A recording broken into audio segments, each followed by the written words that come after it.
one of the main questions, James, that I think most people have, and it's kind of a naive one, I realize, but I'd like to hear your view on it anyway. And that's, what's the purpose of this whole thing called humanity? I mean, why can't we just get along and live together in some form of relative harmony? Mark, have you ever seen the show Dancing with the Stars? A couple of times. I'm not a big fan of dancing, as my wife will happily tell you if you ever ask. Well, it's fun. You just love dance. It's a cultural essence. Anyway, to answer your question, I'll use a metaphor. And in that metaphor is the concept of the show, Dancing with the Stars. The show pairs up experienced professional dancers with inexperienced celebrity dancers, although it's debatable how much of a celebrity they are in many instances. But for this sake, let's call them celebrity dancers. On each show, one pair is eliminated until a victor is revealed on the last show. So with that framework established, imagine that the entire earth is a dance floor. On the one side of the dance floor, you have the celebrities. Now, to be reasonable, these celebrities are not necessarily famous. On the other side of the dance floor, you have the experienced professional dancers. So the celebrities, well, they're the old guard. In a way, they represent where humanity has come, our past journey. They're the part of humanity that lives dominantly in the left brain, the reptilian brain, the ego personality, the temporal shell. They live to enjoy, but also to fear. So this group, as you might imagine, is concerned with scanning their environment and seeing threats, problems, analyzing their environment, seeking to solve problems, structuring their world in conformity, towing the line. So they prefer to fall in line, to be part of the story of three dimensions, be successful, acquire things, be a cog in the wheel, and try their best to not rock the boat. On the other side of the dance floor, we have the professionals. They represent where humanity is headed, its future. They're the part of humanity that live primarily in the right brain. They're more intuitive, heart-centered, creative. They're the part that is seeking the tone of equality and oneness. They have a sense of the energetic fields, that ocean of energy that we all live in. They're the change agents, so by definition, they rock the boat. So you have these two groups roaming the dance floor called Earth. The music, the thing that makes these two groups begin to dance and interact, is the subtle vibratory fields that our solar system moves through as it conducts its grand cycle around the galactic core of the Milky Way galaxy. This music, if you can call it that, is bringing all of humanity together. It's bringing us all together in this dance. Now, at this stage, it seems awkward, the dance, that is. Are you with me so far? Yeah, I follow you. Are these two groups similarly sized? In terms of ratios, there are about 650 celebrities to each professional dancer. However, it's not simply that these are two groups. This dichotomy or duality also pertains to the individual as well. Okay, there I think you lost me. Well, within the individual, one person, you have this dance floor at a microcosmic level. Remember, we live within a holographic universe. This is why ratios play such an important role in this whole dance. But I'll get to that later. For now, think of yourself as a dance floor. On the one side, you are a celebrity. You have a reptilian brain, your left brain. You're a survivor, a logical conformist. These are not bad things. I'm not labeling celebrities as bad and the professionals as good. You need both to have the chemistry. It is the ratio of their presence in the decision-making. That's the critical point. On the other side, you have your soul, heart, right brain, higher mind, intuition. When these become activated in your life, and by this I mean you summon them through the practice of the heart virtues, you can reach out to that part of you that is a celebrity, that part that is hard-coded into your human instrument, that scans the threats, that tries to survive, that is ego-selfish, that sees three dimensions and nothing more. You're dancing internally. So you have this dichotomy, this duality, and it's all inside you. In the same way, it is all outside of you on the larger stage called Earth. So your local universe has this dance floor, as does this non-local universe, the Earth part. Does that make sense? Yeah, I think so. Back to the Dancing with the Stars metaphor. Who are the judges? Well, before we get to the judges, let me explain one more thing. Sure. The professional dancers teach, not only by words, but by behaviors. They show the dance moves. They exhibit the movements or practices that come from the heart and soul. They show the creativity of the right brain. They don't preach it. It's a demonstration. Part of this demonstration is to accept the awkwardness of their celebrity dance partners, either outside themselves or inside themselves. The celebrity part of humanity is crystallized into behaviors that have served them well in the three-dimensional world. In order to dance with the professionals, they must be willing to accept the new behaviors, the new movements, and really listen to the music, to feel it. This requires a remodeling of their belief systems, something that is not easy for a large percentage of the human population, half of whom subscribe to a world religion. So the professional dancers must have compassion and understanding. Patience helps too. Otherwise, they get impatient themselves and frustrated, even angry. This is true with the individual as well, but it's directed at themselves. It's a form of a self-judgment, even ridicule sometimes. So this dance is going on in the non-local universe and the local universe at the same time. The professionals within themselves are feeling this dichotomy of the new guard and the old guard, the right and the left brain, the intuitive and the logical, the soul and the body, the heart and the ego. But these are the two dance partners. And when they become entrained to the music, the new guard shows the movement, practices compassion. The two can dance as one. Now, to your question about who judges this, who are the judges? In the local universe, it is, of course, you. You are judging the quality of the dance. Who leads? Who steps on the toes? Who brings down the quality of the movement? You are judging this, and often harshly. Why? I mean, why do we do that? Because once you're activated, you know your energy. You know your energy before you're the body. And you know this energy is connected and linked to everything else in the non-local universe. It's a being of unity, and its union is through love. So, when you fall down awkwardly or step on a toe, you judge yourself as being a klutz. But as I've said many times, this isn't about perfection. It's about practicing the movement or the heart virtues to the best of your abilities in the moment. The dance floor is not always smooth. The three-dimensional world has pitfalls and traps. Everyone can stub their toes against it. Health issues, physical impediments, relationships, work stresses, financial constraints, all of these inform the dance floor upon which we dance. Some dance floors are bumpier than others, but if they are, you slow dance. You move a little more carefully when you hit a bumpy dance floor, but you can still flow. Your movements can still be graceful. You can still practice the heart virtues, even on the dance floor itself. Well, what about the non-local universe, James? I mean, who are the judges there? There are two groups of judges, one for each side of the dance floor. For the celebrity dancers, their group of judges is made up of religion, business, government, culture, politics, who all frown on the dance in the first place. But if it has to be done, then let the celebrity dancer lead the dance. And that's their perspective. Let it be logical, rational, and in accord to the prevailing beliefs of the organization or institution. As for the professional dancers, they're judges. They come from cultural, creative elite and spiritual gurus, the authors of best-selling spiritual books, the ones who tour the world dance floor and provide commentary on how best to live as a spiritual being.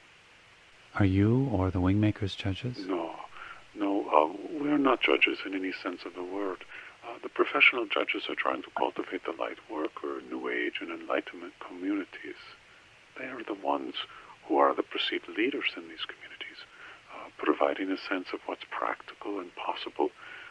They've become the judges in the sense that they believe they have particular knowledge of how to be a spiritual person, free of the constraints of religion or the historical mind. They don't necessarily see themselves as judges, but if they profess that to be a spiritual person, you must use this technique or follow this practice, then they are in some ways a judge. But isn't that kind of what the wingmakers do? I mean, they talk about the 6 heart virtues or quantum pause or things like that, and they encourage practicing these things? The distinction is that we're not known. No one sees us. You could call us invisible judges, but then if you are invisible, how can you be a judge? Mm-hmm. Also, we are trying to build organizations. We're trying to increase ratios of the presence of the professional dancer to continue with that metaphor. You see, anyone can be a professional dancer. They can be a member of the government, the Catholic Church. They can be a Muslim, Hindu. They can be in prison. They can be a communist. They can be a hardcore scientist. It doesn't matter if they are part of the quote-unquote Enlightenment community or not, or what they profess as their belief system. What matters is that they consciously radiate the virtues of their heart, that they transmit compassion, understanding, humility, forgiveness, and so forth through their behaviors. Often the best professional dancer is the simple person without any alignment at all. And by alignment, I mean to a belief system or an organization. The unaligned person simply holds fast to their intuitive belief in the supremacy of the heart and soul. And because of this belief, they can receive and transmit this frequency of equality and oneness. This isn't about knowledge. Someone can be extremely knowledgeable about the historical mind and spirit. They can have the equivalent of a PhD in spirituality, but they can be in their head. And because of this, they may dance to the music of a lesser frequency. For the unaligned individual, their alignment can be with the frequencies of love and compassion, not to organizations or personalities, not to governments or political movements, not to religions or spiritual organizations. Thus, professional dancers can come from anywhere, and because of this fact, there really is no one who is equipped to judge. There are those who try, though. The movement of the heart-centered life is not owned by any organization, nor is it the province of the wingmakers. It is an ancient thing, and well before humanity began on this planet, this dance and the ratio of celebrities to professionals across all domains of the material universe has existed. It is intuitive, but only to those who have opened themselves to the professional within. Yeah. And how does one do that? Nihilism is a powerful dance move of the celebrity dancers. The left brain and the reptilian brain see that life, if not meaningless, is at least something to fear and navigate through to lessen disappointments, problems, and inconveniences. They propose that the universe is compassionless, that God is a figment of the right brain. It is a mirage, and to dance to that music is pointless. For many people as they grew up, it was a choice between religion and nihilism. The thought process was, I can be a believer or an atheist. But the real world is much more complex. It's always about ratios. It is a mathematical certainty because we are energetic beings, not material repositories of cells, muscle, bones, tendons, organs, and blood. So we're not islands of organic materiality. We are collectively an ocean of energy. So ratios mean everything because of this interconnection. To see ourselves as beings composed of energy, of fields of energy that intermix with everyone else, and that this intermixing includes the energy fields of planets and stars and galaxies and the universe as a whole. This is the reality model that science is bringing to humanity. Now, this model can be adapted to fit into the nihilist belief system, an uncaring, godless universe. It can also be adapted by religions and spiritual belief systems as proof that the universe is an outgrowth of a caring and creative force called God, or Ava, or Creator, or whatever word you choose. The first step is always the activation of the professional dancer, to have a sense of it, no matter how vague, to begin to touch into it and bring it into a sharper focus by practicing what flows from your heart in the form of intuitive intelligence, behavioral intelligence, and simplicity. I personally believe that the practice of the 6 heart virtues is a good way, but everyone can find their own method. As I said before, the path isn't owned or operated by anyone, because, and somewhat paradoxically, I suppose, it's an individual's path to interconnectedness. There really is no other way. Yeah, you said earlier, James, that there were about, I don't know, I think it was 650 celebrity dancers to every professional dancer. So as ratios go, that seems like a terrible ratio. How do you see hope in that? It isn't about hope, Mark. It's about the empathy of a single individual operating in alignment and resonance with the universe. The ratio of 1 to 650 is part of the equation. The other is the sheer number of humans that are incarnated on the planet at this time. What's been called the shift by a lot of people is precisely the shift in the ratios coupled to the larger population of humanity. We're nearing 12 million people on the planet who are able to transmit these ultra-fine frequencies of the heart soul, and to do so consciously, regularly and unconditionally. Is this why you wanted to produce the event temples? Not really. You see, the numbers are one of the things that people get attached to. If only 10 people are present in an event temple, people will attach a success-failure stature to the event. I know I've said this before, but it isn't about the numbers of coordinated effort. It doesn't need to be coordinated or controlled or channeled or synchronized. It already is by the universal being of which we are all part. There can be 10 people in an event temple and 10,000 others spread around the globe that are doing a similar practice at that point in time. It all contributes to the outpicturing of the higher dimensions and to this one, the one we collectively call Earth. Okay, so how does it contribute, James? Or maybe more precisely, what does it contribute to? Because you just mentioned an outpicturing of the higher dimensions to Earth. Is that what it's all about, the heaven on Earth concept? Well, it's not so much that heaven is brought to Earth, or even that the higher dimensions are downloaded to all humans. It's more of an experiment in time. Time is the vehicle of the consciousness of humanity, much like the human instrument is the vehicle of soul. So time creates the appearance in three-dimensional realities that the consciousness of humanity is evolving, that it evolves as it moves within the galaxy and the universe. Think of it like this.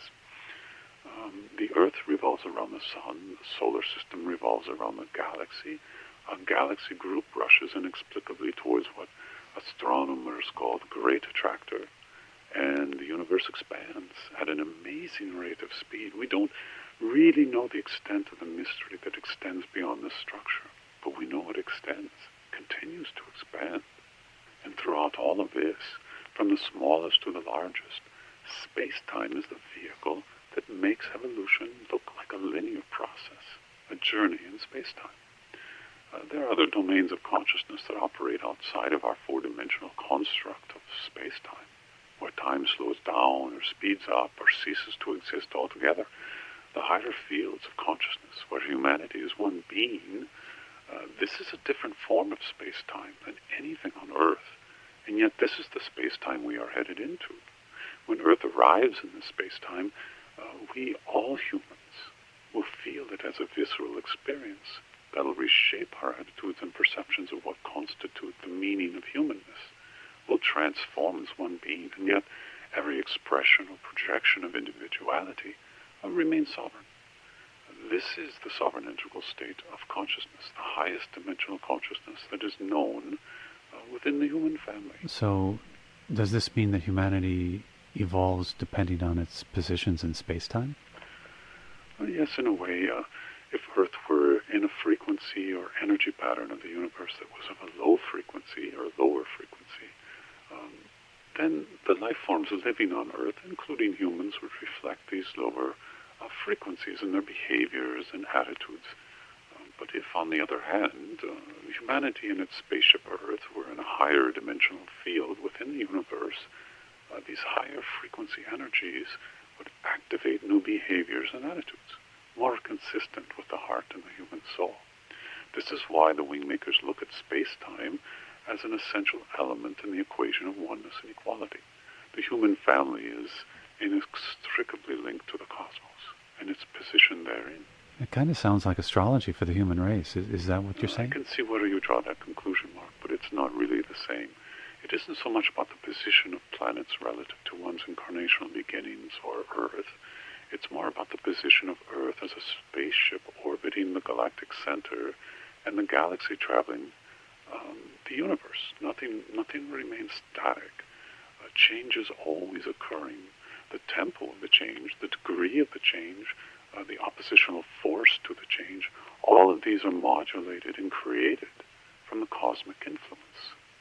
This cosmic influence can activate or deactivate influences within the human instrument, including the DNA, brain chemistry, heart, endocrine system, and other organs, you see.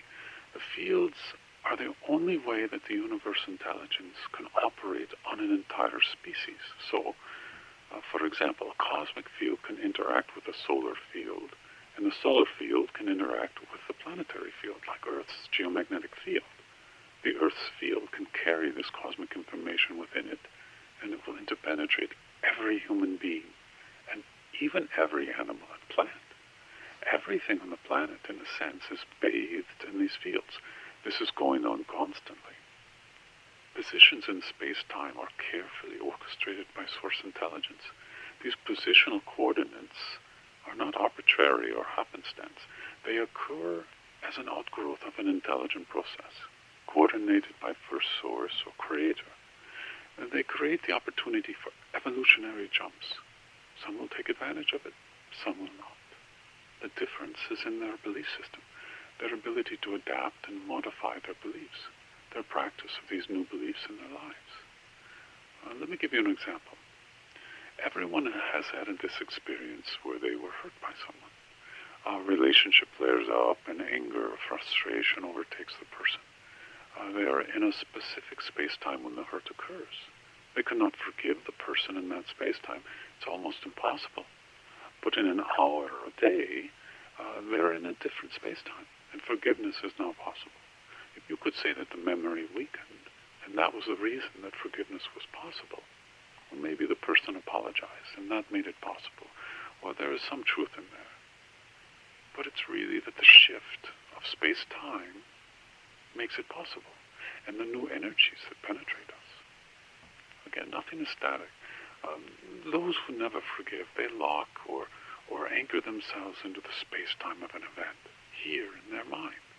They've lost their ability to flow with the spaceship Earth, to see how space-time is fluid, how energies of the cosmos dance within each of us, how we are constantly changing, because we are fluid energies in constant flux relative to space-time. I know that was a long answer. I'll stop there.